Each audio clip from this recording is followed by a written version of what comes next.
মা, তুমি এখনো ঘুমাতে যাওনি? বসে আছো কেন? এত রাত হয়েছে, ঘুমাতে যাও।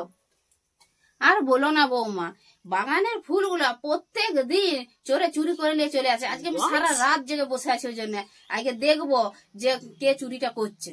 মা, তার জন্য তোমাকে কেন বসে থাকতে হবে জেগে সারা রাত জেগে? আমি বসে থাকবো, তুমি নিশ্চিন্তে ঘুমাও, আমি আগে সারা রাত জেগে বসে থাকবো। বৌমা, তাহলে তুমি দেখবে আমি শুতে যাচ্ছি। কি হলো বৌমা, কালকে রাতে চোর আসে নাই? মা এসেছিল তো। তুমি যে আমাকে ডাকলে নাই, তুমি তো আমাকে ডাকতে বলেনি, তুমি আমাকে দেখতে বলেছিলে। তুমি কি করলে বৌমা? চোরকে দেখিয়ে দিয়েছিলাম কোথায় কোথায় ফুলগুলো আছে, দূরে দূরে ফুলগুলো যেটা লাগার পায় নাই, তার জন্য আমি তোমার আকসিটা দিলাম যে আকসিটাই করে ফুলগুলো পেড়ে নিয়ে যাও।